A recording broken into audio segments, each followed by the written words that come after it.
Welcome to Midnight Cases. If you're listening tonight, take a moment to get comfortable. This is Volume 78, a quiet true crime story to help your thoughts slow down and the night feel softer. If these stories help you relax, you can subscribe and share where you're listening from. Let's begin. I'm going to tell you a story about three young boys who vanished after going out to play, about a community that searched desperately for answers, and about how a shocking confession decades later revealed that the killer had been hiding in plain sight the entire time. In May 1986, three young boys from Baltimore, Maryland, went missing after heading out to play on a Sunday afternoon. 10-year-old Brian Kramer, 11-year-old Mark Digman, and 11-year-old David Freeze were best friends who lived in the same neighborhood. They told their parents they were going to go play and would be home for dinner. They never came home. When the boys didn't return that evening, their families became worried and started searching the neighborhood. They called friends and checked all the usual places the boys liked to hang out.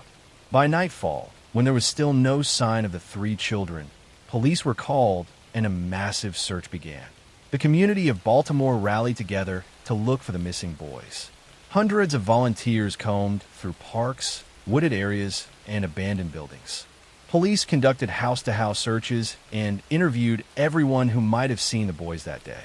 Flyers with the boys' photos were posted throughout the city. The case received extensive media coverage as families desperately hoped for their safe return. As days passed with no sign of the children, hope began to fade. The families held press conferences pleading for information. Police followed up on every tip and lead, but none brought them closer to finding the boys.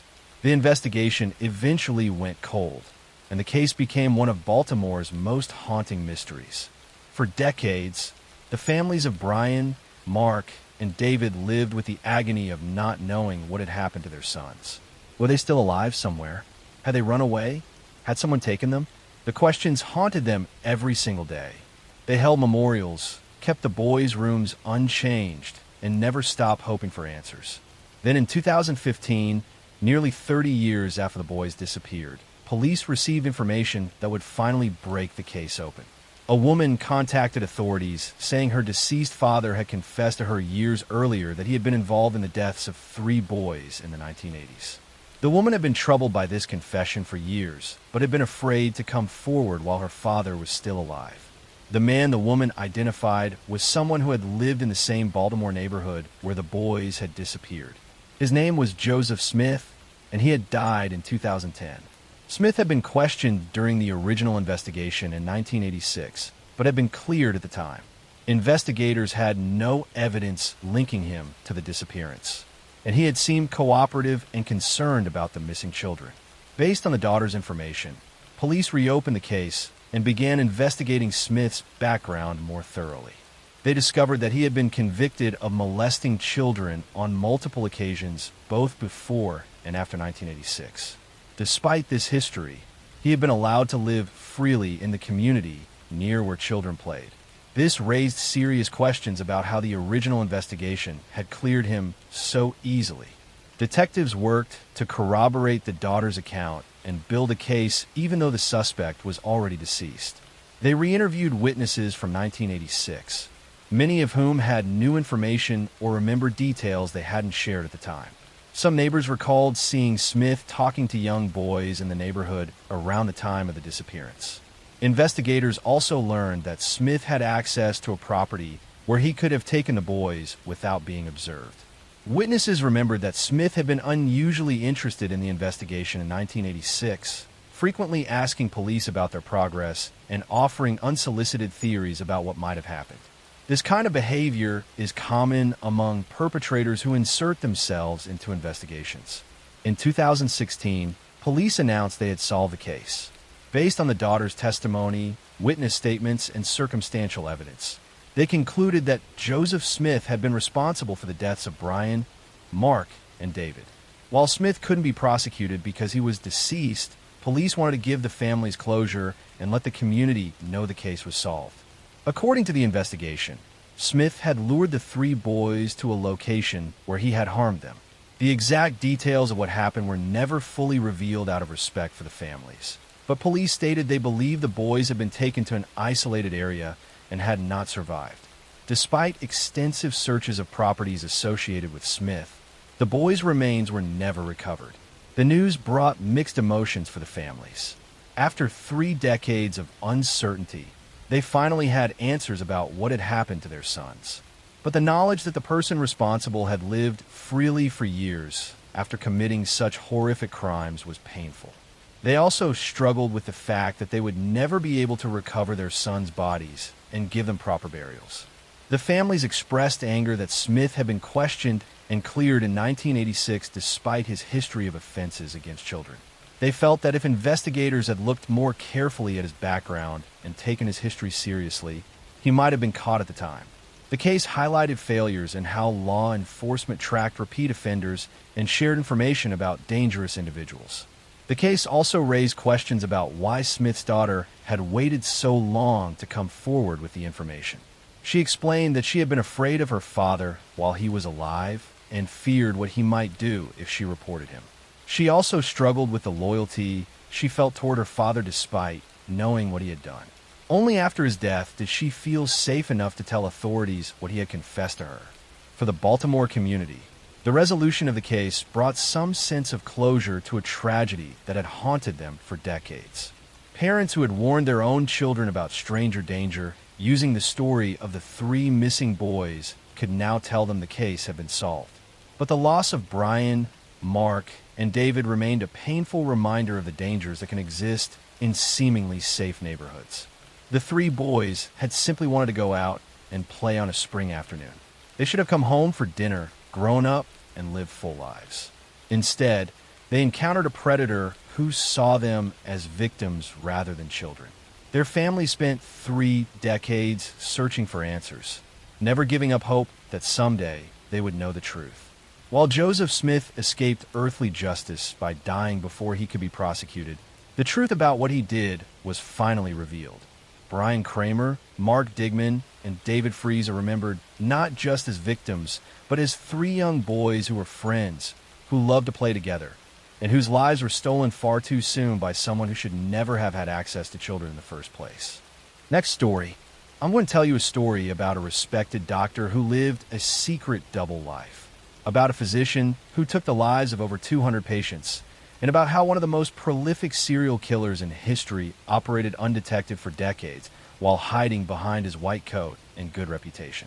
Harold Shipman was a family doctor in Hyde, England, a small town near Manchester. For years, he was known as a caring and dedicated physician who made house calls and spent time with his elderly patients. People in the community trusted him completely. But between 1975 and 1998, Dr. Shipman systematically ended the lives of at least 215 patients, though the actual number may be much higher, making him one of the most prolific serial killers in recorded history. Shipman was born in 1946 and grew up in a working-class family in Nottingham. His mother was diagnosed with lung cancer when he was a teenager, and he watched as doctors administered morphine to ease her pain in her final days.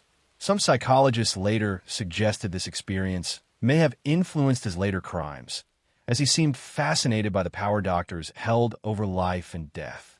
After medical school, Shipman began his career as a general practitioner. In 1975, he joined a medical practice in Todmorden, but was forced to resign in 1975 after he was caught forging prescriptions for pethidine, a powerful painkiller, for his own use. He was fined and briefly attended a drug rehabilitation program. Most doctors caught in such circumstances would lose their medical license permanently, but Shipman was allowed to continue practicing medicine after a short suspension. In 1977, Shipman joined a new practice in Hyde and eventually opened his own solo practice in 1993. It was during these years that his killing spree accelerated. His method was simple and difficult to detect. He would visit elderly patients at their homes, often patients who lived alone. He would inject them with lethal doses of diamorphine, a form of heroin used for pain management. The drug would cause respiratory failure, and the patients would die within minutes. After administering the fatal injection, Shipman would wait with the body for a short time, then call family members or emergency services to report that the patient had died. Because he was their trusted doctor, and because the victims were elderly and often had existing health conditions, their deaths didn't raise immediate suspicion. Shipman would certify the deaths himself, listing natural causes such as heart failure or old age. Many of Shipman's victims were widows who lived alone. They trusted their doctor completely and welcomed him into their homes. Some had been his patient for years. They had no reason to fear the man who was supposed to be caring for their health. Shipman would chat with them pleasantly, then inject them with poison when they weren't expecting it. What made Shipman particularly dangerous was his position of authority and trust. As a doctor, he had access to controlled drugs and the ability to certify deaths without arousing suspicion. He was well respected in the community and had built strong relationships with his patients. No one questioned his judgment when elderly patients died, even when the death rate among his patients was significantly higher than other doctors in the area. The case began to unravel in 1998 when a local funeral director named Alan Massey noticed an unusual pattern. He observed that an abnormally high number of Shipman's patients were dying, and many of them were found fully clothed and sitting in chairs, which was unusual for natural deaths. He also noticed that Shipman was almost always the last person to see these patients alive and was often present when the bodies were discovered. Around the same time, concerns were raised about the will of one of Shipman's victims, Kathleen Grundy. Kathleen was a wealthy, 81-year-old former mayoress who had been found dead in her home in June 1998. Shipman had been the last person to see her alive, claiming he had visited to take a blood sample. Shortly after her death, a poorly typed will surfaced, leaving her entire estate, worth nearly £400,000 to Dr. Shipman. Kathleen's daughter, Angela Woodruff, was a lawyer, and she immediately suspected the will was fake. The typing was amateurish, there were spelling errors, and the witnesses who supposedly signed it were two of Shipman's patients. Angela went to police with her suspicions that Shipman had forged the will and possibly harmed her mother. Police began investigating and exhumed Kathleen Grundy's body. Toxicology tests revealed a lethal level of morphine in her system. There was no medical reason for her to have been given such a large dose. Police then began looking at other deaths among Shipman's patients and discovered a disturbing pattern. As the investigation expanded, bodies of other victims were exhumed and tested.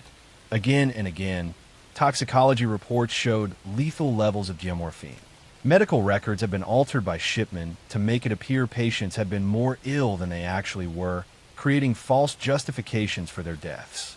The evidence was overwhelming. Harold Shipman was arrested in September 1998 and charged with multiple counts of ending life and forgery. His trial began in October 1999 and lasted 57 days. Prosecutors presented evidence regarding 15 victims, though they believed there were many more. The trial focused on cases where the evidence was strongest, including toxicology reports, medical records showing Shipman's alterations, and testimony about his behavior. Throughout the trial, Shipman maintained his innocence. He showed no remorse and insisted that all his patients had died of natural causes. He claimed the morphine found in their bodies must have been self-administered, though this explanation made no sense given the quantities found and the circumstances of the deaths. In January 2000, Harold Shipman was found guilty of taking the lives of 15 patients and forging Kathleen Grundy's will. He was sentenced to 15 consecutive life sentences. The judge recommended he never be released, calling him a disgrace to the medical profession who had violated the trust patients placed in him. After his conviction, a public inquiry was launched to determine the full extent of Shipman's crimes. The Shipman inquiry examined hundreds of deaths and concluded that he had taken the lives of at least 215 patients, possibly as many as 250. The inquiry found that Shipman had been killing patients throughout his entire career, starting as early as 1975. The inquiry revealed shocking failures and oversight. Despite the high death rate among his patients and some complaints about his behavior, no regulatory body had properly investigated. The ease with which Shipman could obtain controlled drugs and alter medical records without detection pointed to serious systemic problems in healthcare oversight. On January 13, 2004, Harold Shipman was found hanged in his prison cell. He had taken his own life the day before his 60th birthday. He never explained why he had taken the lives of so many patients or showed any remorse for his actions. His death meant that many questions would never be answered. The victims of Harold Shipman were elderly people who trusted their doctor. They welcomed him into their homes, believing he was there to help them. Instead, he ended their lives for reasons that remain unclear. Next story.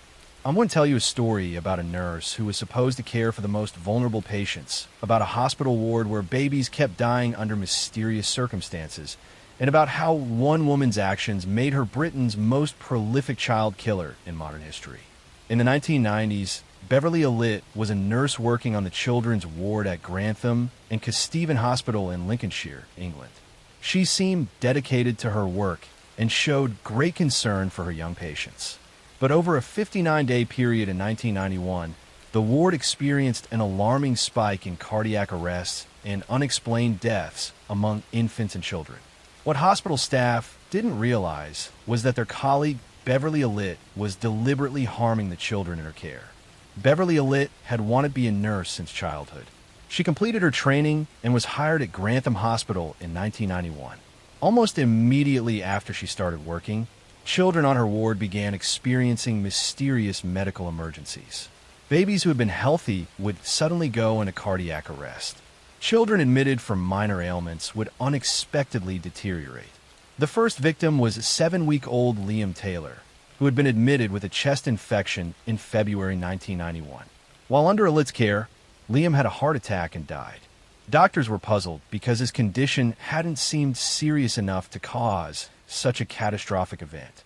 The death was attributed to natural causes, and no one suspected anything sinister. 2 weeks later, 11-year-old Timothy Hardwick was admitted with epilepsy. He was stable and expected to be discharged soon. But while Allitt was caring for him, Timothy suddenly went into cardiac arrest and died. Again, doctors were confused by the unexpected death, but found no clear explanation. The pattern continued. Children would be admitted to the ward with relatively minor conditions, then would suffer cardiac arrests, seizures, or other life-threatening emergencies while under Allitt's care. Some survived these episodes, but others did not. Over the span of just 2 months, 4 children died and 9 others were seriously harmed. One of the survivors was 15-month-old Claire Peck, who initially survived a respiratory arrest while in Allitt's care. Claire was being monitored closely, but during another shift when Allitt was her nurse, the toddler suffered a second cardiac arrest. This time, despite efforts to save her, Claire died. It was later discovered that Allitt had been alone with Claire just before she collapsed. Another victim was 5-month-old Paul Crampton, a twin who had been born prematurely. Paul was in the hospital for monitoring, but was doing well. After Allitt cared for him, Paul suffered multiple episodes where he stopped breathing. His parents noticed that these episodes seemed to happen only when Allitt was on duty. Paul survived, but suffered permanent brain damage from oxygen deprivation. Hospital staff began to notice the disturbing pattern. Children were having medical emergencies at a much higher rate than normal, and these emergencies seemed to cluster around times when Beverly Allitt was working. A consultant pediatrician raised concerns with hospital administration, and an investigation was launched. Police were called in, and they began examining the medical records of all the children who had died or suffered unexplained emergencies. They discovered that Beverly Allitt had been present for every single incident. This couldn't be coincidence. They also found that some of the children had abnormally high levels of insulin in their blood, levels that could only have been achieved through deliberate injection. Beverly Allitt was arrested in May 1991 and charged with 4 counts of ending life, 3 counts of attempted ending of life, and 6 counts of causing grievous bodily harm. The evidence showed she had been injecting children with massive doses of insulin or air into their bloodstreams, or administering other substances that cause cardiac arrest and respiratory failure. Investigators tried to understand why Allitt had committed these horrific acts. Psychiatrists who examined her diagnosed her with Munchausen syndrome by proxy, a psychological disorder where a caregiver deliberately harms someone in their care to gain attention and sympathy. Allitt had enjoyed the drama and attention that came with medical emergencies. She would be the one to discover the crisis, call for help, and then participate in the frantic efforts to save the child she had just harmed. During her nursing training, Alit had shown warning signs. She had an unusual number of illnesses and injuries herself, consistent with Munchausen syndrome. She had been absent from training frequently due to various medical complaints. But these red flags hadn't prevented her from being hired or raised concerns about her suitability to care for vulnerable patients. Alit's trial began in 1993 and lasted nearly 2 months. The prosecution presented overwhelming medical evidence showing that the children had been deliberately harmed. Expert witnesses testified about the insulin levels found in victims and the presence of air bubbles in bloodstreams that could only have been injected. The pattern of incidents occurring only during Alit's shifts was damning. Alit refused to testify in her own defense. She sat quietly throughout the trial, showing little emotion as the details of her crimes were presented. The jury heard heartbreaking testimony from parents who had trusted Alit to care for their children, never knowing she was the one harming them. In May 1993, Beverly Alit was found guilty on all charges. She was sentenced to 13 concurrent life sentences in order to serve a minimum of 30 years before being eligible for parole. The judge described her crimes as a breach of trust of the most grievous kind. The case led to major changes in how the British healthcare system monitors for suspicious patterns of patient deaths and injuries. Hospitals implemented better systems for tracking which staff members are present during medical emergencies. Background checks for healthcare workers became more thorough, looking for patterns of behavior consistent with Munchausen syndrome. For the families of Alit's victims, the revelations were devastating. Parents who had grieved what they thought were natural deaths now had to cope with knowing their children had been deliberately harmed by someone they trusted. The survivors who suffered permanent injuries faced lifelong consequences from Alit's actions. Beverly Alit remains in prison, now at Rampton Secure Hospital, a facility for criminals with mental disorders. She has been denied parole multiple times and will likely spend the rest of her life incarcerated. Over the years, she has reportedly gained a significant amount of weight and continues to exhibit attention-seeking behavior. The children Beverly Alit harmed were innocent and defenseless. Parents had brought them to the hospital expecting they would receive care and heal. Instead, they encountered a nurse whose need for attention and drama was more important to her than the lives of the children she was supposed to protect. 4 children died and 9 others were seriously harmed, all because one woman saw vulnerable patients as tools to satisfy her twisted psychological needs. Next story. I'm going to tell you a story about a charismatic drifter who charmed his way across America, about a killing spree that left dozens dead, and about how one man's good looks and smooth talking made him one of the most infamous serial killers in American history. In the 1970s, Ted Bundy was a young man who seemed to have everything going for him. He was handsome, intelligent, and charismatic. He had studied law and worked on political campaigns. Women found him attractive and charming. But behind his clean-cut appearance and winning smile, Ted Bundy was a monster who would take the lives of at least 30 young women across 7 states, though the actual number is believed to be much higher. Bundy's crimes began in 1974 in the Pacific Northwest. Young women started disappearing from college campuses in Washington and Oregon. The victims shared similar characteristics. They were typically young, attractive women with long hair parted in the middle. Many were college students who vanished in broad daylight from crowded areas. Bundy's method was calculated and deceptive. He would often wear a fake cast or sling on his arm and approach young women asking for help carrying books or loading something into his car. He played on their kindness and willingness to help someone who appeared injured. Once he got them close to his vehicle, he would overpower them and force them inside. Other times, Bundy would pretend to be an authority figure. He would approach women claiming to be a police officer or security guard, showing fake identification. Women trusted him because he looked respectable and spoke confidently. By the time they realized something was wrong, it was too late. One of the most well-known disappearances occurred in July 1974 at Lake Sammamish State Park in Washington. Multiple witnesses saw a handsome young man with his arm in a sling approaching young women and asking them to help him with a sailboat. Two women, Janice Ott and Denise Naslund, were seen leaving with a man that day. Both disappeared and were later found deceased in a wooded area. Witnesses provided descriptions of the man and his vehicle, and several remembered he had introduced himself as Ted. Police created composite sketches that were distributed widely. One person who saw the sketches and thought they looked familiar was Ted Bundy's girlfriend. She even called the police tip line to mention her boyfriend's name, but investigators received thousands of tips and didn't follow up on hers immediately. In 1975, Ted Bundy was pulled over by police in Utah for a traffic violation. When officers searched his vehicle, they found suspicious items including a ski mask, handcuffs, rope, and an ice pick. Bundy was arrested, and investigators began connecting him to disappearances across multiple states. A survivor named Carol Duranch came forward and identified Bundy as the man who had tried to abduct her. He had approached her at a shopping mall claiming to be a police officer, saying someone had tried to break into her car. When she got into his vehicle, he tried to handcuff her, but she fought back and escaped. Her testimony was crucial in securing Bundy's first conviction. Bundy was convicted of kidnapping Carol Duranch and sentenced to prison in Utah. While incarcerated, he was also charged with the elimination of a young woman in Colorado. But Bundy was already planning his escape. In 1977, while representing himself in court during a preliminary hearing, he was allowed to use the law library. He jumped out of a second-story window and escaped, though he was recaptured after 6 days.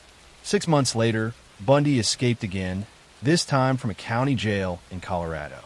He had lost weight deliberately and was able to squeeze through a small opening in the ceiling of his cell. He made his way to Florida, where he would commit some of his most brutal crimes. On January 15, 1978, just weeks after his escape, Bundy broke into the Chi Omega sorority house at Florida State University in Tallahassee. In a horrifying rampage that lasted less than 15 minutes, he attacked 4 women while they slept, taking the lives of 2 of them, Margaret Bowman and Lisa Levy. Both were beaten and strangled. A 5th woman in a nearby apartment was also attacked that same night, but survived. Less than a month later, Bundy abducted and ended the life of 12-year-old Kimberly Leach, taking her from her school in broad daylight. Her body was found weeks later in an abandoned pig shed. This would be Bundy's final victim before his capture. Bundy was arrested on February 15, 1978, after being pulled over for driving a stolen vehicle. Police found identification cards belonging to female students in the car. Bite mark evidence from the Chi Omega attacks matched Bundy's teeth, providing crucial forensic evidence against him. Ted Bundy's trials became media spectacles. He chose to represent himself in court, and the proceedings were among the first criminal trials to be televised nationally. Bundy seemed to enjoy the attention, smiling for cameras and acting confident. He even proposed to his girlfriend Carol in Boone during his trial, and she accepted, creating a bizarre courtroom moment where they essentially married.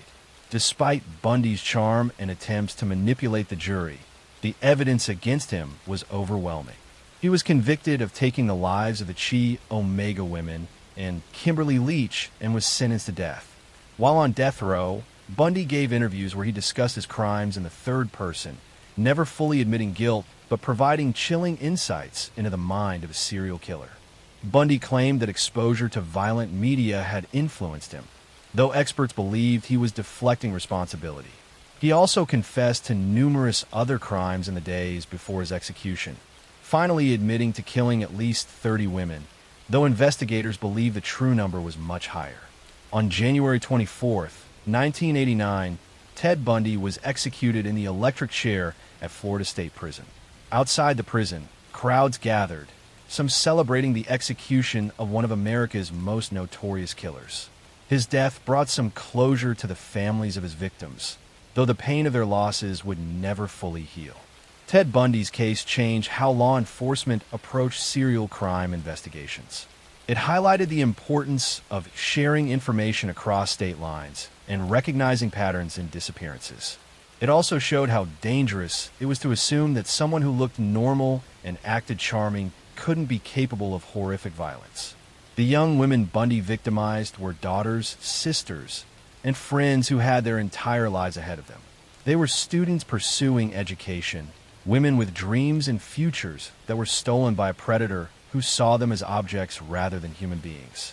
Ted Bundy's charm and intelligence made him particularly dangerous because people trusted him, never suspecting the evil that lurked behind his friendly smile. Next story. I'm going to tell you a story about a trusted pediatrician who was supposed to heal children, about a man who spent decades abusing young patients under the guise of medical care, and about how a powerful institution protected him while hundreds of victims suffered in silence. In the 1960s through the 1990s, Dr. Larry Nassar worked as a sports medicine doctor at Michigan State University and as the team physician for USA Gymnastics. He treated some of the most elite athletes in the world, including Olympic gold medalists. Parents trusted him with their daughters, believing he was providing cutting-edge medical treatment. But behind closed doors, Nassar was committing horrific acts of abuse disguised as legitimate medical procedures. Nassar specialized in treating young female athletes, particularly gymnasts. He developed a reputation as someone who could fix injuries that other doctors couldn't. Athletes traveled from across the country to see him. He was friendly and approachable, often giving girls gifts and attention that made them feel special. Parents appreciated how much time he spent with their daughters and how dedicated he seemed to their care.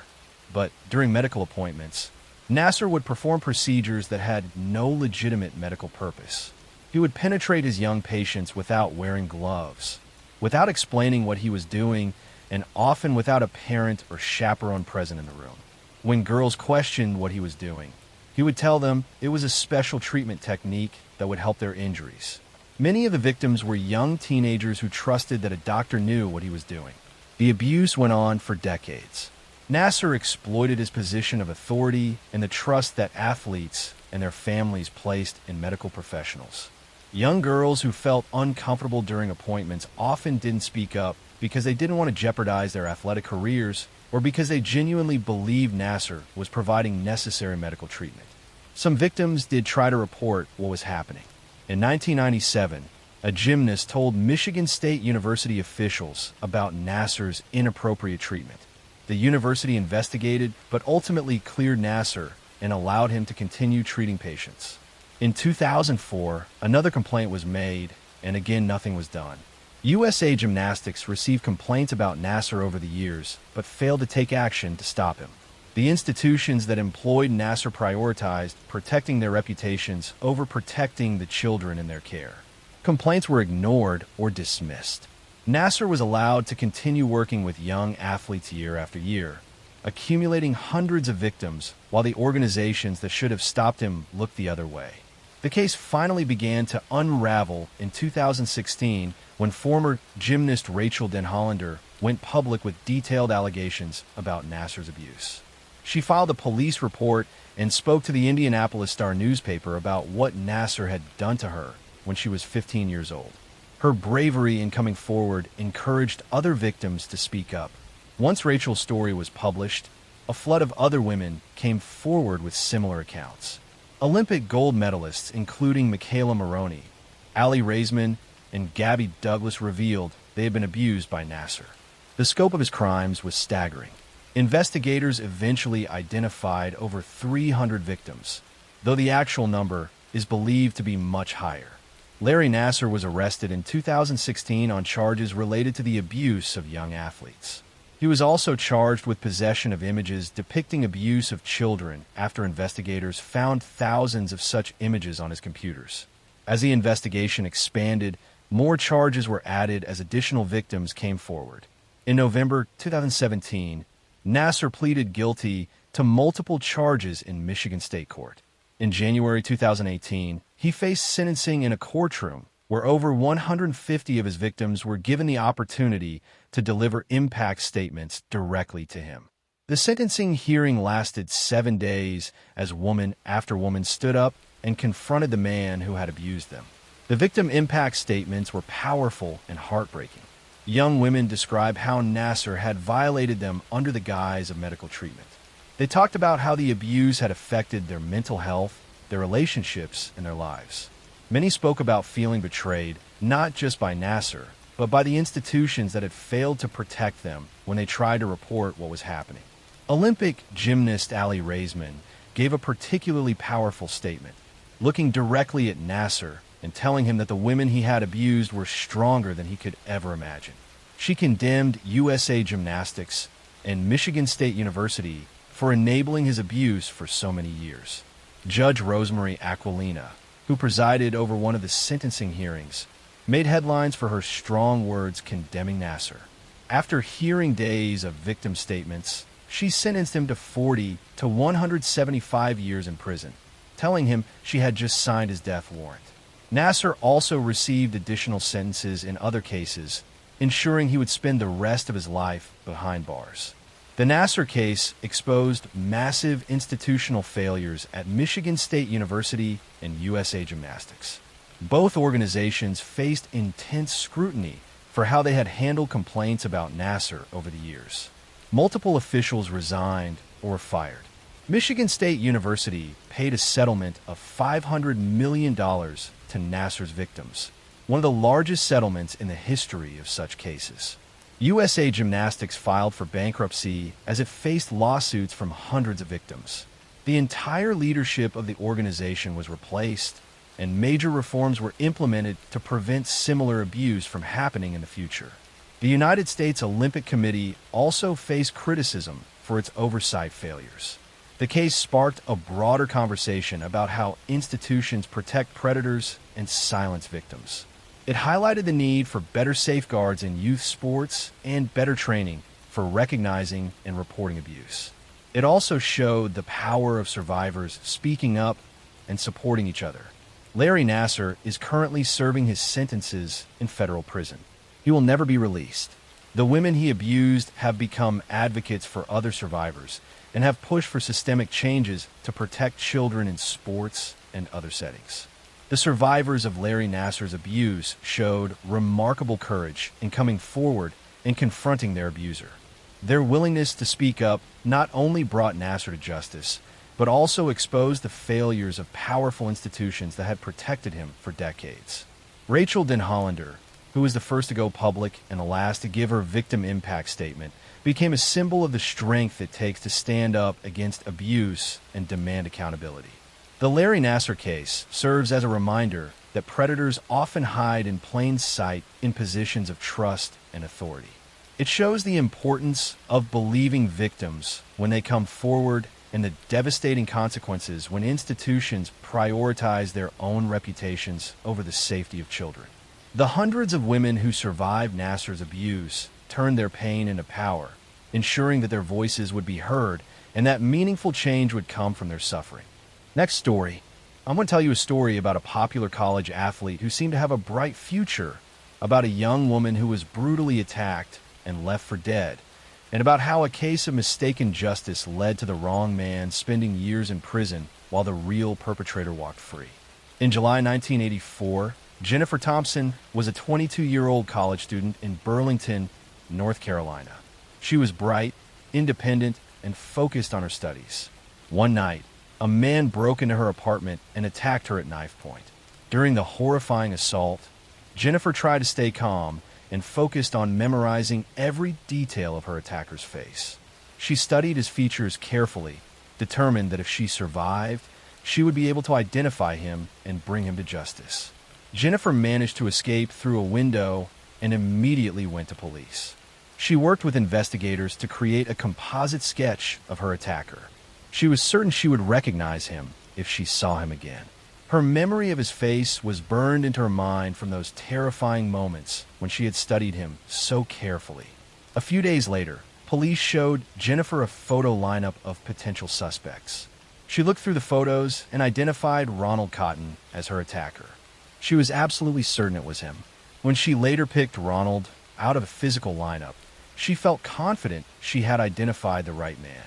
Ronald Cotton was arrested and charged with the attack. Ronald Cotton was a 22-year-old man who lived in the area and had a minor criminal record. He maintained his innocence from the moment of his arrest, insisting he had never seen Jennifer before and had nothing to do with the attack. He had an alibi for the night of the crime, but it wasn't strong enough to overcome Jennifer's confident identification. At trial in 1985, Jennifer testified with absolute certainty that Ronald Cotton was the man who had attacked her. She looked him in the eye and identified him without hesitation. Her confidence was powerful and convincing to the jury. Despite Ronald's protests of innocence and his alibi witnesses, he was convicted and sentenced to life in prison plus 54 years. Ronald continued to maintain his innocence from prison. He filed appeals, but they were denied. Jennifer, meanwhile, was certain justice had been served. She had looked her attacker in the face, memorized his features, and successfully identified him. She felt relief that the man who had terrorized her was behind bars. But then something happened that would change everything. While in prison, Ronald Cotton heard other inmates talking about the crimes he had been convicted of. One inmate in particular, Bobby Poole, seemed to know details about the attacks that only the real perpetrator would know. Bobby Poole even looked similar to Ronald Cotton, enough that they could be mistaken for each other. Ronald's lawyers discovered this information and demanded a new trial. In 1987, Ronald Cotton got his second trial. This time, Bobby Poole was brought into the courtroom. Jennifer Thompson was asked if Bobby Poole could have been her attacker instead of Ronald Cotton. She looked at both men and still identified Ronald Cotton with certainty. Bobby Poole was not the man who had attacked her, she testified. It was Ronald Cotton. Once again, Ronald Cotton was convicted and sent back to prison. It seemed the case was closed. Jennifer had identified him twice, in multiple lineups and in 2 trials. How could she be wrong when she was so certain? Ronald Cotton spent years in prison, nearly 11 years total, continuing to insist he was innocent. Then in 1995, DNA testing technology had advanced enough to test evidence from the crime scene. Ronald's lawyers pushed for DNA testing of the evidence, hoping it would finally prove his innocence. The DNA results came back, and they were shocking. The DNA from the crime scene did not match Ronald Cotton. It matched Bobby Poole, the inmate Ronald had suspected all along. Ronald Cotton had been telling the truth for 11 years. He was innocent. Jennifer Thompson had been completely wrong in her identification, despite her absolute certainty. Ronald Cotton was released from prison in June 1995. He had lost 11 years of his life for a crime he didn't commit. The real perpetrator, Bobby Poole, was already in prison for other attacks, so he was charged with Jennifer's assault as well. The revelation was devastating for Jennifer Thompson. She had been so certain, so confident in her identification.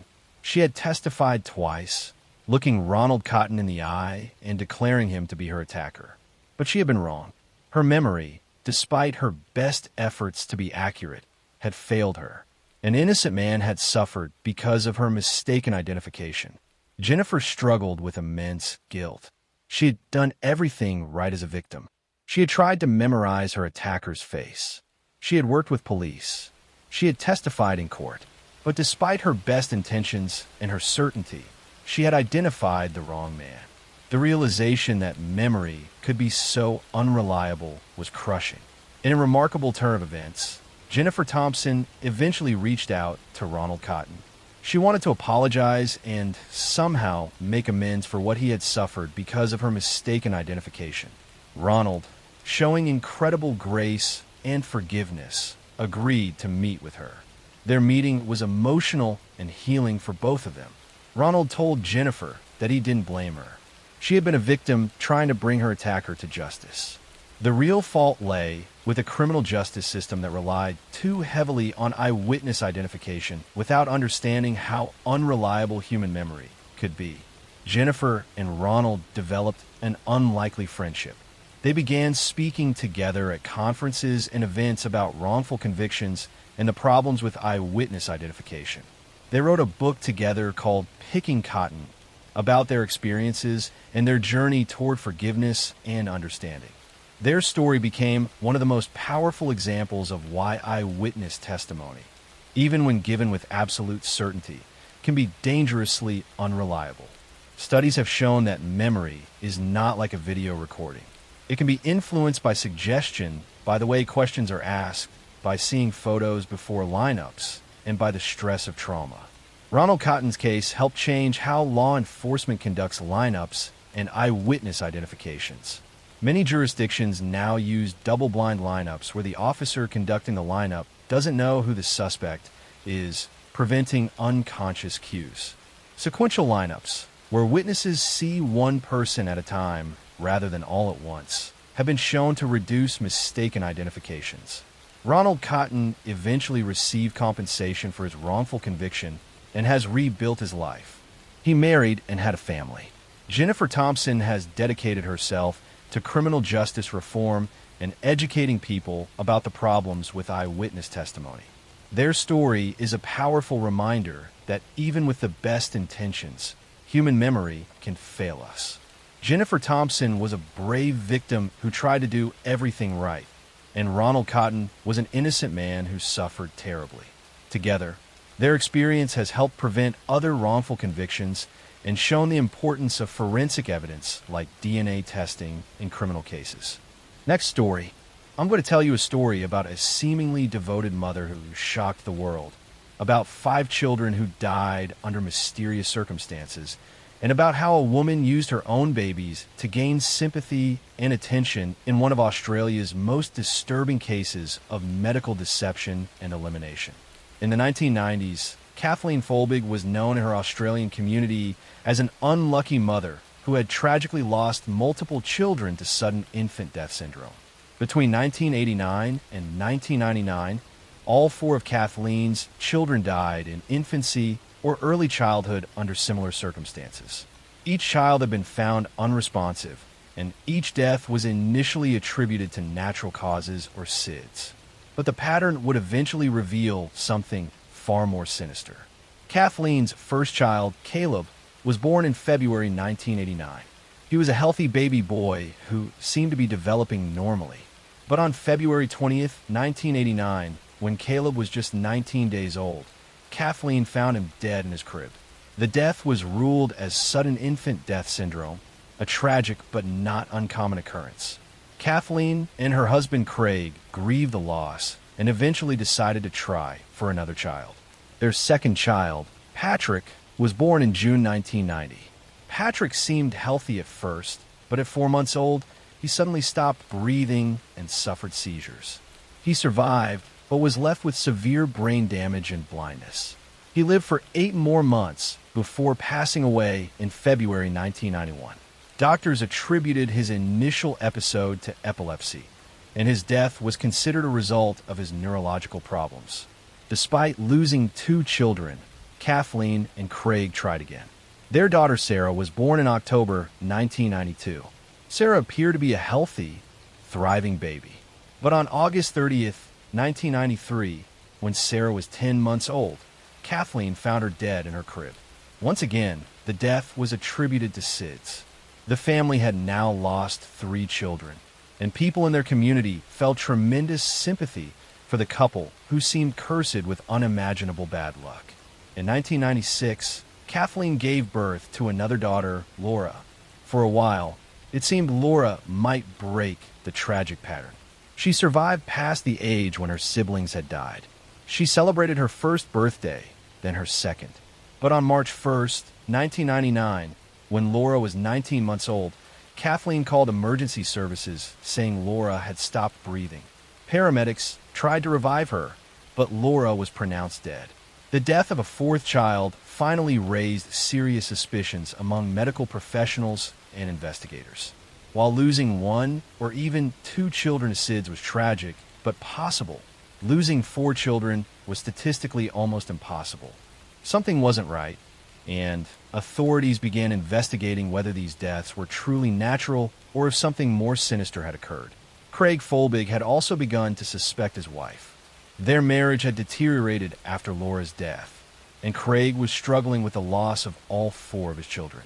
In 1999, he discovered Kathleen's personal diaries hidden in their home. What he read in those diaries horrified him. Kathleen had written entries that seemed to hint at guilt and responsibility for the children's deaths. In the diaries, Kathleen wrote things like, "I feel like the worst mother on this earth," and made references to losing her temper with the children. One entry mentioned her rage and frustration with the babies. Another entry seemed to suggest she was responsible for their deaths, though the language was sometimes ambiguous. Craig took the diaries to police, and they became crucial evidence in the investigation. In 2001, Kathleen Folbig was arrested and charged with taking the lives of all 4 of her children. Prosecutors argued that she had smothered each child during moments of frustration and anger, then staged the scenes to look like natural deaths. The diary entries were presented as evidence of her guilt and state of mind. The trial began in 2003 and captured national attention in Australia. Medical experts testified about the improbability of 4 children from the same family dying of natural causes. Prosecutors argued that Kathleen had a pattern of violence against her children when they cried or became difficult, and that she had suffocated them to stop their crying. The defense argued that the diary entries were simply the expressions of a grieving mother who felt guilty and questioned herself, as many parents do when tragedy strikes. They pointed out that there was no direct physical evidence of smothering and that rare genetic conditions could potentially explain the deaths. But the combination of the diary entries, the statistical improbability of 4 SIDS deaths in one family, and testimony about Kathleen's behavior convinced the jury. In May 2003, Kathleen Folbig was found guilty of 3 counts of ending life for Caleb, Patrick, and Sarah, and 1 count of manslaughter for Laura.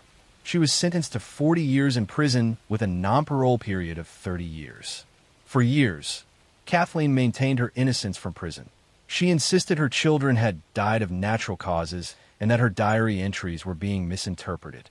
Some scientists and legal experts began to question the conviction, arguing that the case had relied too heavily on statistical arguments about SIDS that weren't scientifically sound. In 2018 and 2019, new genetic testing was conducted on the children's remains. Scientists discovered that Sarah and Laura carried a rare genetic mutation called COM2 that can cause sudden cardiac death in infants. This discovery raised questions about whether the girls might have died from natural causes after all. Further investigation revealed that Kathleen herself carried genetic variants that could cause heart problems. Some experts argued this new evidence supported the possibility that at least some of the deaths were natural, not elimination. In 2021, an inquiry was held to review the case. After examining all the evidence, including the new genetic findings, the inquiry found there was reasonable doubt about Kathleen's guilt. In June 2023, after spending 20 years in prison, Kathleen Folbig was pardoned and released. Her convictions were later overturned entirely. The case of Kathleen Folbig remains controversial. Some people believe the genetic evidence proves she was wrongly convicted and that her children died of natural causes. Others believe she was guilty and that the new evidence doesn't explain all 4 deaths. The truth about what happened to Caleb, Patrick, Sarah, and Laura may never be fully known. What is certain is that 4 children died tragically young, a family was destroyed, and a woman spent 2 decades in prison for crimes she may or may not have committed. The case highlighted the dangers of convicting people based on statistical improbability rather than solid physical evidence, and showed how scientific understanding can evolve and change our interpretation of past events. Whether Kathleen Folbig was a killer or a victim of wrongful conviction, the tragedy of 4 young lives lost remains at the heart of this deeply disturbing case. Next story. I'm going to tell you a story about a pregnant woman who vanished on her way to work, about a small Texas town that rallied to search for her, and about how a trusted family friend turned out to be responsible for an unspeakable crime that shattered 2 families forever. In December 2002, 19-year-old Michelle Warner was 7 months pregnant and excited about becoming a mother. She lived in Bay City, Texas, a small town where everyone knew each other. Michelle worked at a local restaurant and was known for being friendly, hardworking, and responsible. She had her whole life ahead of her, preparing for the arrival of her baby. On December 13th, 2002, Michelle left her apartment to drive to work for her shift at the restaurant. She never arrived. Her car was found abandoned on the side of a rural road with the keys still in the ignition and her purse inside. There were no signs of struggle, but Michelle had simply vanished. Her family immediately knew something was terribly wrong because Michelle would never just abandon her car and disappear, especially while pregnant. The community of Bay City mobilized immediately. Hundreds of volunteers searched fields, ditches, and wooded areas looking for any sign of Michelle. Her family appeared on local news pleading for information. Police investigated everyone in Michelle's life, looking for anyone who might have wanted to harm her or had the opportunity to make her disappear. One person who seemed particularly helpful during the search was Lisa Underwood, a woman who knew Michelle's family. Lisa joined search parties and expressed deep concern about finding Michelle. She seemed like a caring community member who wanted to help. But investigators would soon discover that Lisa Underwood was hiding a terrible secret. As police dug deeper, they learned that Lisa's husband had been having an affair with Michelle Warner. The affair had been going on for some time, and Michelle's unborn baby was actually his child, not the child of Michelle's boyfriend, as everyone believed. Lisa had discovered the affair and was consumed with rage and jealousy. Investigators focused on Lisa Underwood, and evidence began to point in her direction. Witnesses came forward saying they had seen Lisa's vehicle in the area where Michelle's car was found abandoned. Phone records showed Lisa had been in contact with Michelle around the time of her disappearance. The picture was becoming clear, but police still needed more evidence. In January 2003, nearly a month after Michelle disappeared, Lisa Underwood was arrested and charged with kidnapping. Under interrogation, she finally confessed to what she had done. Lisa admitted that she had confronted Michelle about the affair and the pregnancy. In a fit of rage, Lisa had attacked Michelle, ending her life along with the life of the unborn child. Lisa led police to where she had hidden Michelle's body in a remote area outside of town. The discovery was devastating for Michelle's family. They had held out hope that somehow Michelle would be found alive, but now they had to face the reality that she and her baby were gone, taken by someone they had trusted. The details that emerged during the investigation were horrifying. Lisa had planned the attack, luring Michelle to a location where she could confront her without witnesses. The violence had been brutal and deliberate. After ending Michelle's life, Lisa had disposed of her body and then had the audacity to join the search efforts, pretending to care about finding her while knowing exactly what had happened. Lisa Underwood went to trial in 2003. The evidence against her was overwhelming, including her own confession and forensic evidence linking her to the crime. The prosecution argued that Lisa had committed a cold-blooded elimination driven by jealousy and rage over her husband's infidelity. The defense tried to argue that Lisa had acted in a moment of passion and temporary insanity, driven to violence by the emotional trauma of discovering her husband's betrayal. But the planning involved and Lisa's behavior after the crime contradicted any claim of temporary insanity. She had methodically covered up what she had done and then participated in the search, showing clear awareness of her actions. Lisa Underwood was convicted and sentenced to life in prison. She showed little remorse during the trial, seeming more concerned with her own situation than with the lives she had taken. Her husband, whose affair had sparked the tragedy, was left to deal with the consequences of his actions, having lost both his lover and their unborn child while his wife went to prison. Michelle Warner's family was left to grieve not just the loss of Michelle, but also the loss of her unborn baby who never got the chance to be born. They had welcomed Lisa into their search efforts, never suspecting that the person helping them look for Michelle was the same person who had taken her life.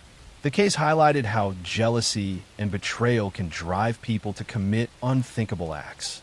Lisa Underwood had been so consumed with rage over her husband's affair that she saw ending Michelle's life as a solution.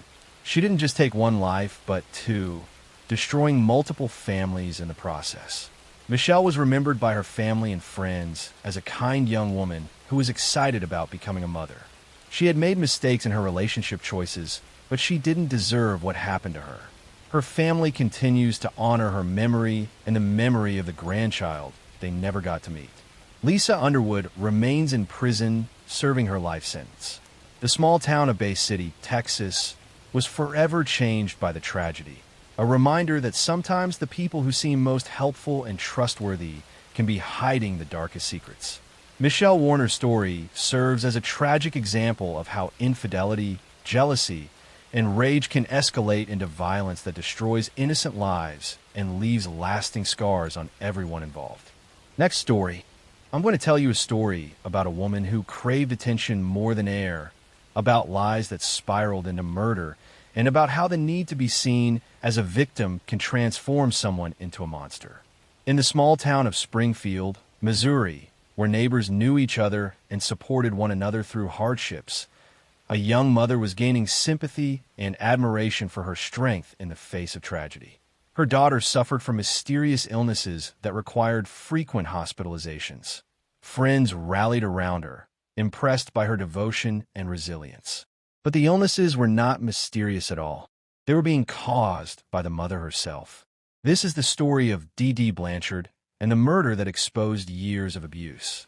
For over a decade, Dee convinced the world that her daughter Gypsy Rose was severely ill, confined to a wheelchair, mentally disabled, and suffering from leukemia, muscular dystrophy, and numerous other conditions. She shaved Gypsy's head, forced her to use a wheelchair, and underwent unnecessary surgeries and treatments. In reality, Gypsy was healthy. Dee had Munchausen syndrome by proxy, a disorder where caregivers fabricate or induce illness in those they care for to gain attention and sympathy. On June 14, 2015, Gypsy and her secret boyfriend, Nicholas Gojon, murdered Dee, stabbing her to death in her sleep. The murder exposed decades of abuse and raised difficult questions about victim and perpetrator. Claudine Petra, who later called herself Dee Blanchard, was born on May 3, 1967, in Chack Bay, Louisiana. She grew up in a troubled family where manipulation and dysfunction were normal. From a young age, Dee showed patterns of lying and stealing. Family members described her as someone who constantly sought attention and would fabricate stories to make herself the center of drama. Dee became pregnant as a teenager and gave birth to Gypsy Rose in 1991. The father, Rod Blanchard, was young and unprepared for parenthood. He and Dee separated shortly after Gypsy's birth, though Rod remained involved and paid child support. This gave Dee the perfect situation, a child she could control completely without interference from a partner. When Gypsy was a baby, Dee began claiming the child had sleep apnea and other health problems. As Gypsy grew, the list of supposed illnesses expanded dramatically. Dee claimed Gypsy had muscular dystrophy, leukemia, epilepsy, asthma, and the mental capacity of a 7-year-old due to brain damage from premature birth. None of this was true. Gypsy had been born full-term and healthy. Dee forced Gypsy to use a wheelchair even though she could walk. She shaved Gypsy's head to mimic hair loss from chemotherapy that Gypsy never actually needed. She had feeding tubes inserted even though Gypsy could eat normally. She subjected her daughter to unnecessary surgeries, medications, and treatments, all to maintain the illusion of severe illness. The deception worked spectacularly. Doctors were fooled by Dee's detailed medical histories and her ability to describe symptoms convincingly.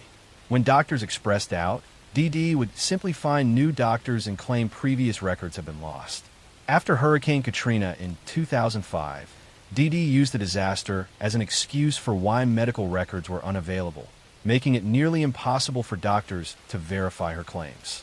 Dee and Gypsy became local celebrities. They received a house from Habitat for Humanity, trips to Disney World from Make-A-Wish Foundation, and constant attention from charities and well-wishers. Dee basked in the sympathy and admiration, presenting herself as a saintly mother caring for a desperately ill child. But Gypsy was becoming aware that something was wrong. As she entered her teens, she realized she was not actually sick. She could walk when her mother was not watching. She was not mentally disabled. She began to understand that her mother was lying and that she was trapped in a prison of fabricated illness. Gypsy began secretly using the internet, creating online profiles where she pretended to be a healthy young woman. In 2012, she met Nicholas Gojon through a Christian dating site. Nicholas had his own psychological problems, including autism and a disturbed sexual fixation on violence. but he believed Gypsy's claims that she was being held prisoner by her abusive mother. Over 3 years, Gypsy and Nicholas developed a relationship conducted entirely online and during brief secret meetings. Gypsy became convinced that murder was her only escape from Dee Dee's control. She manipulated Nicholas, playing on his devotion and his violent fantasies, convincing him that killing Dee Dee was the only way they could be together. On June 14, 2015, Nicholas traveled to Springfield and entered the home Dee Dee and Gypsy shared. While Dee Dee slept, Nicholas stabbed her 17 times, killing her. Gypsy waited in another room, listening to her mother die. Afterward, they took money and fled to Wisconsin, where Nicholas lived. Before leaving, Gypsy posted messages on Facebook from Dee Dee's account saying cryptic things that alarmed friends. When concerned neighbors found Dee Dee's body days later, police initially feared Gypsy had been kidnapped by whoever killed her mother. But investigation quickly revealed the truth. Police tracked Gypsy and Nicholas to Wisconsin through online records and arrested them. During interrogation, the full scope of Dee Dee's deception emerged. Medical experts examined Gypsy and confirmed she had no significant health problems. The wheelchair, the medications, the surgeries had all been unnecessary. Years of medical abuse inflicted by a mother whose need for attention had destroyed her daughter's childhood. The legal and moral questions were complex. Gypsy had participated in murdering her mother, but she had also been a victim of horrific abuse for her entire life. Nicholas had committed the actual killing, but had been manipulated by Gypsy. In 2016, Gypsy pleaded guilty to second-degree murder and was sentenced to 10 years in prison. Nicholas was convicted of first-degree murder and sentenced to life without parole. Gypsy Rose was released from prison in December 2023 after serving 8 years. She has spoken publicly about the abuse she suffered and her regret over the murder. She acknowledges she should have sought help through legal means, but felt she had no other escape from her mother's control. The case revealed the horrors of Munchausen syndrome by proxy and how medical systems can fail to protect victims when caregivers are skilled manipulators. It raised difficult questions about culpability when victims of long-term abuse commit violence against their abusers. And it demonstrated that sometimes the people who seem most devoted and caring are actually the most dangerous, using love and concern as masks for cruelty and control. Next story. I'm going to tell you a story about a beautiful college student who vanished during spring break, about a young man whose lies unraveled on national television, and about how a vacation paradise became the setting for a mystery that remains unsolved to this day. In May 2005, 18-year-old Natalie Holloway traveled to Aruba with over 100 classmates from Mountain Brook High School in Alabama to celebrate their graduation. It was supposed to be a carefree week of fun in the sun before they all headed off to college. Natalie was an honor student with a full scholarship to the University of Alabama. She had her whole future ahead of her. But on the last night of the trip, she disappeared without a trace. On May 30th, 2005, Natalie and her friends went to Carlos and Charlie's, a popular bar and restaurant in Oranjestad, the capital of Aruba. Witnesses saw Natalie drinking and dancing with friends. Around 1:30 in the morning, as her classmates were preparing to return to their hotel, several people saw Natalie leave the bar with 3 local young men. She got into a car with them and drove away. That was the last confirmed sighting of Natalie Holloway. The 3 men were Joran van der Sloot, a 17-year-old Dutch student living in Aruba, and brothers Deepak and Satish Kalpo. Joran was the son of a lawyer and judicial official on the island. He had met Natalie at a casino earlier in the week and had been spending time with her and her friends. The Kalpo brothers were friends of Joran who had agreed to give them a ride that night. When Natalie didn't show up for her flight home the next morning, her friends immediately knew something was wrong. This wasn't like her. She was responsible and organized. She wouldn't just miss her flight. They contacted hotel staff and local police, and a search began. But precious hours had already been lost. Natalie's mother, Beth Holloway, flew to Aruba as soon as she heard her daughter was missing. She began her own investigation, going to bars and hotels, showing Natalie's photo, and desperately searching for any information. The Aruban police investigation moved slowly, and Beth felt they weren't taking the case seriously enough. The frustration and anguish of not knowing what happened to her daughter was unbearable. Within days, police identified Joran van der Sloot and the Kalpo brothers as the last people seen with Natalie. The three young men were brought in for questioning, and their stories immediately raised red flags. They claimed they had dropped Natalie off at her hotel around 2 in the morning and watched her walk toward the lobby. But hotel security footage showed no sign of Natalie returning that night. When confronted with this inconsistency, the three changed their story. Now they said they had actually dropped Natalie off at a different location near some fishermen's huts on the beach. They claimed she wanted to see sharks and insisted on getting out there. This story seemed even less believable. Why would an intoxicated teenage girl want to go to a dark beach alone at 2 in the morning? As the investigation continued, the stories kept changing. Joran would later claim he and Natalie had gone to the beach, that they had fooled around, but that she was alive when he left her there. He said he called Deepak to pick him up and left Natalie on the beach. But physical evidence didn't support this version either. The three suspects were arrested and released multiple times over the following months. Each time, investigators hoped to break through their lies and find out what really happened to Natalie. But without her body and without any witnesses to what occurred after she left the bar, building a case was extremely difficult. The case became an international media sensation. News crews descended on Aruba. Nancy Grace and other television personalities covered the story extensively. Natalie's face was everywhere. Her family appeared on every major news program, pleading for information and criticizing the Aruban investigation. The attention put enormous pressure on Aruban authorities. Massive searches were conducted across the island. Volunteers combed beaches, searched landfills, and investigated abandoned buildings. Dutch Marines brought in specialized equipment to search underwater areas. The FBI sent agents to assist. Despite all these efforts, no trace of Natalie was found. No body, no clothing, no evidence of what happened to her after she got in that car. Joran van der Sloot became the focus of intense scrutiny. His behavior was suspicious and his lies were constant. He seemed to enjoy the media attention, giving interviews where he would hint at knowing more than he was saying. He appeared on television with his lawyer, smirking and seeming unconcerned about a missing girl.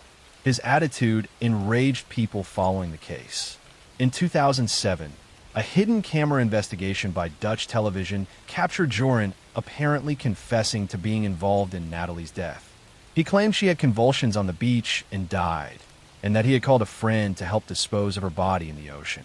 But Joran later claimed he was lying to impress the person he was talking to, and prosecutors couldn't use the recording as evidence because of how it was obtained. Years passed with no resolution. In 2012, Natalie was legally declared dead, but her body has never been found. Her family never got the closure of being able to lay her to rest. They never got definitive answers about what happened to her that night in Aruba. The case took a disturbing turn in 2010 when Joran van der Sloot ended the life of another young woman, 21-year-old Stephanie Flores Ramirez in Peru. Stephanie was found beaten to death in Joran's hotel room in Lima. This happened exactly 5 years to the day after Natalie disappeared. Joran was convicted of taking Stephanie's life and sentenced to 28 years in a Peruvian prison. The Flores case seemed to confirm what many had believed all along, that Joran van der Sloot was capable of violence against young women and had likely been responsible for Natalie's death as well. In 2023, Joran was extradited to the United States to face charges related to extortion. He had attempted to extort money from Natalie's family in exchange for information about what happened to her. As part of a plea deal, Joran finally confessed to ending Natalie's life. He admitted that he and Natalie had been on the beach, that she had rejected his advances, and that he had attacked her in anger. He said he pushed her face into the sand and hit her with a cinder block, then dragged her body into the ocean. He provided these details to prosecutors and Natalie's family as part of his plea agreement. While the confession provided some answers, it brought little comfort to Natalie's family. Beth Holloway had spent 18 years searching for the truth about what happened to her daughter. Learning the horrific details of how Natalie died was devastating, and the fact that Joran showed no genuine remorse made it worse. Natalie Holloway was a bright, beautiful young woman with her whole life ahead of her. She should have come home from that graduation trip and gone to college. Instead, she encountered a dangerous predator who took her life and then lied about it for nearly 2 decades. Her case serves as a tragic reminder of the vulnerability young people face when traveling and the evil that can hide behind a friendly smile. Next story. I'm going to tell you a story about a beautiful young woman who vanished without a trace, about a husband whose story kept changing, and about how a Christmas Eve disappearance became one of the most watched murder cases in American history. On December 24th, 2002, Laci Peterson was 8 months pregnant and preparing to celebrate Christmas with her family in Modesto, California. The 27-year-old was excited about becoming a mother. She and her husband Scott had already decorated a nursery for their son, whom they planned to name Connor. But Laci never made it to Christmas dinner with her family that evening, and her disappearance would launch a massive search and media frenzy. Scott Peterson reported his wife missing that night, claiming he had left her at home that morning to go fishing at Berkeley Marina, about 90 miles away. He said when he returned home around 4:30 in the afternoon, Laci was gone. Her car was in the driveway, her purse was in the house, and the couple's dog had been found wandering the neighborhood with its leash still attached. The story immediately seemed suspicious to investigators. Scott said he had gone fishing alone on Christmas Eve, in cold weather, at a marina he rarely visited. He couldn't remember what kind of fish he was trying to catch. He had concrete dust in his truck bed and on his clothes. His behavior seemed oddly calm for a man whose pregnant wife had just vanished. As police investigated, they discovered Scott Peterson was not the devoted husband he appeared to be. He had been having an affair with a massage therapist named Amber Fry. Scott had told Amber he was single and had even told her in early December that this would be his first Christmas without his wife, implying she had died. This was 2 weeks before Laci actually disappeared. Amber contacted police after seeing news coverage of Laci's disappearance and recognizing Scott. She agreed to cooperate fully with the investigation, recording her phone conversations with Scott. In these recordings, Scott continued to lie, telling Amber he was traveling in Europe when he was actually in Modesto searching for his missing wife. His deceptions were constant and elaborate. Meanwhile, Laci's family organized massive search efforts. Volunteers distributed thousands of flyers with Laci's picture. Her face appeared on national news broadcasts. The case captivated America because Laci seemed like the girl next door, young and pregnant and full of life. People wanted to believe she would be found safe. Scott participated in some of the searches and gave media interviews, but his demeanor seemed wrong. He didn't show the emotion people expected from a desperate husband. He seemed more concerned with his own image than with finding Laci. When asked about his fishing trip, his details were vague and inconsistent. Investigators became increasingly convinced that Scott had something to do with Laci's disappearance. On April 13th, 2003, a couple walking their dog along the shore of San Francisco Bay discovered the body of a baby boy. The next day, a decomposed body of a woman washed ashore about a mile away. DNA testing confirmed these were the remains of Laci and Connor Peterson. They had been in the water for months. The location where the bodies were found was crucial. They washed up near Berkeley Marina, the exact spot where Scott claimed he had been fishing on the day Laci disappeared. The coincidence was too significant to ignore. Scott was arrested on April 18, 2003, in San Diego, not far from the Mexican border. When police arrested him, Scott had dyed his hair blonde and grown a beard. His car was packed with camping equipment, multiple cell phones, and $15,000 in cash. His brother's identification was in the vehicle. It appeared he was preparing to flee, possibly to Mexico. This didn't look like the behavior of an innocent man. Scott's trial began in June 2004 and became a media sensation. Court TV broadcasted the proceedings, and millions of Americans followed every detail. The prosecution built a circumstantial case arguing that Scott had taken Laci's life on or around December 23rd, loaded her body into his boat, and dumped her in San Francisco Bay on Christmas Eve. The fishing trip was a cover story to explain why he was at the marina. Prosecutors argued that Scott wanted to be free of his marriage and the responsibilities of fatherhood. He wanted to continue his affair with Amber without the complications of a wife and child. Rather than get a divorce, which would cost him money and damage his reputation, he decided to eliminate Lacey and make it look like she had been abducted. The evidence included the concrete anchors Scott had made in his workshop around the time of Lacey's disappearance. He claimed these were for other purposes, but prosecutors suggested he used them to weigh down Lacey's body in the bay. There was also testimony about Scott's odd behavior after Lacey disappeared, including selling her car and looking into selling their house within weeks of her vanishing. The defense argued that someone else had abducted and ended Lacey's life, while Scott was actually fishing. They pointed to reported sightings of Lacey in the neighborhood after Scott said he left for his fishing trip. They suggested she had been taken by someone else, and her body was later dumped in the bay to frame Scott. But they couldn't explain the incredible coincidence of the bodies washing up exactly where Scott claimed to have been fishing. Amber Fry testified during the trial, describing her relationship with Scott and playing recordings of their conversations. Her testimony was devastating because it showed Scott was living a double life and had been planning to be free of his wife even before she disappeared.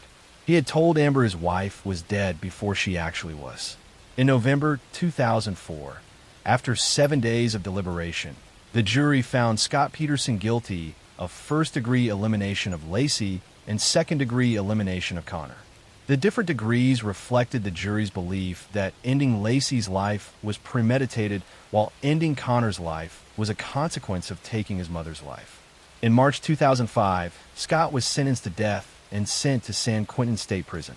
For years he sat on death row maintaining his innocence.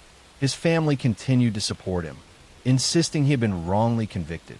They funded appeals and investigations trying to prove someone else had taken Lacey's life. In 2020, Scott's death sentence was overturned due to jury selection issues, though his conviction remained intact. He was resentenced to life in prison without the possibility of parole. He is currently incarcerated and continues to claim he is innocent, but multiple appeals have failed to overturn his conviction. Lacey's family has had to live with the devastating loss of both Lacey and Connor. Her mother, Sharon Rocha, has become an advocate for victims' rights and has spoken publicly about the pain of losing her daughter and grandson. The family has stated they believe justice was served with Scott's conviction. The Peterson case changed how many people view seemingly perfect marriages and reminded everyone that danger can exist behind closed doors. Lacey trusted Scott completely, never knowing that the man she had married and was building a life with was capable of ending that life so he could be free.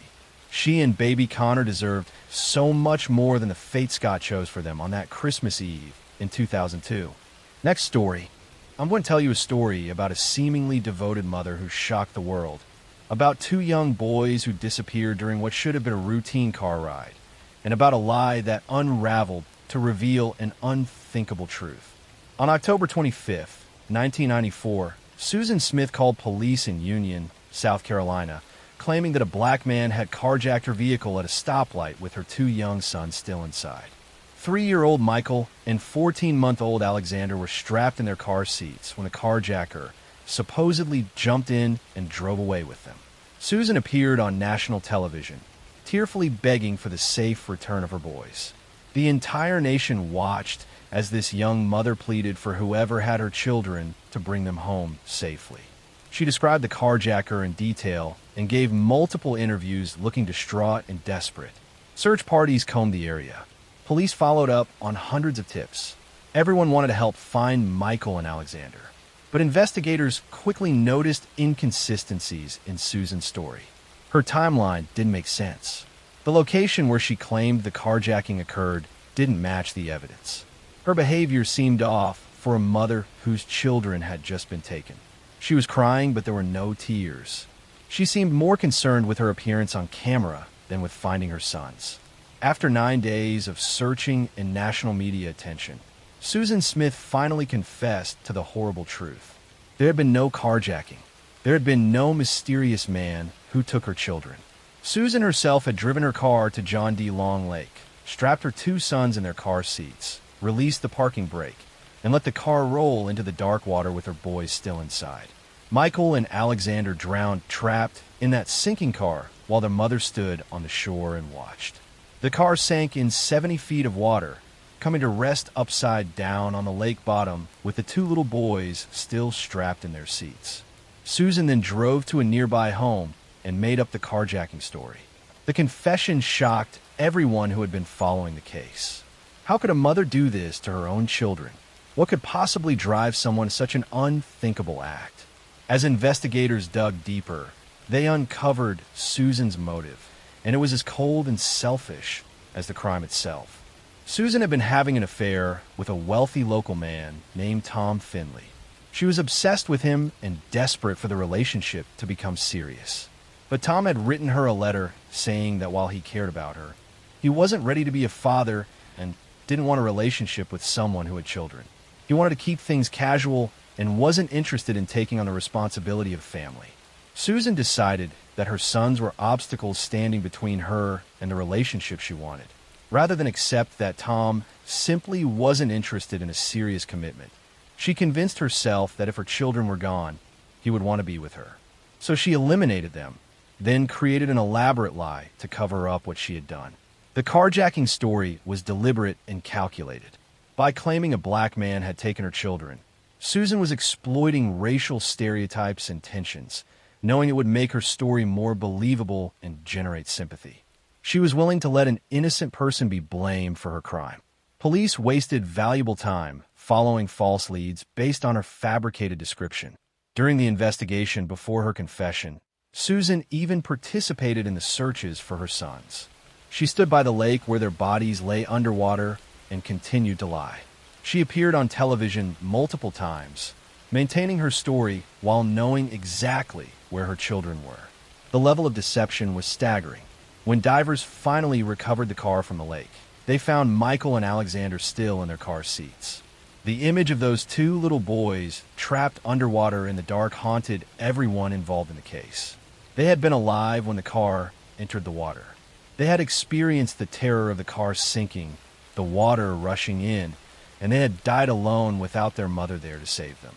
Susan Smith was arrested and charged with 2 counts of ending life. Her trial began in July 1995, and the entire nation watched. The prosecution presented overwhelming evidence of her guilt and argued for the death penalty. They painted Susan as a selfish, cold-blooded killer who had sacrificed her children for a man. The defense tried to generate sympathy by presenting evidence of Susan's troubled childhood. She had been abused and had attempted to end her own life as a teenager. They argued she was mentally ill and not fully responsible for her actions. They portrayed her as a damaged person who had made a terrible decision in a moment of desperation. The jury found Susan Smith guilty on both counts. But during the penalty phase, they chose life in prison instead of death. Some jurors later said they believed Susan was genuinely mentally ill and that execution wasn't appropriate. She was sentenced to life in prison with the possibility of parole after 30 years. Susan Smith is currently incarcerated at Leith Correctional Institution in South Carolina. She will be eligible for parole in 2024, 30 years after the crimes. The families of Michael and Alexander have stated they will fight her release, arguing she should remain in prison for the rest of her life. Over the years, Susan has had disciplinary problems in prison, including affairs with guards. She has given interviews where she expressed remorse, but many people question whether that remorse is genuine or just another manipulation. The woman who could watch her children drown and then lie about it for 9 days may not be capable of true remorse. The case had a lasting impact on how missing children cases are investigated. Law enforcement became more aware that family members can be suspects even when they appear to be grieving victims. The case also sparked conversations about the dangers of false accusations and how racial stereotypes can be exploited. For David Smith, the father of Michael and Alexander, the tragedy was devastating. He had to bury his 2 young sons while knowing their mother had deliberately taken their lives. He has spent years advocating for justice and keeping his son's memory alive. Susan Smith eliminated her children because they were inconvenient, because they stood between her and what she wanted. Michael and Alexander died, not because of some random act of violence, but because their mother valued a relationship with a man more than she valued their lives. That cold calculation makes her crime one of the most disturbing cases of maternal filicide in American history. That was Volume 78. The story has ended, and the rain will stay to help you settle into sleep. Rest your mind, and good night.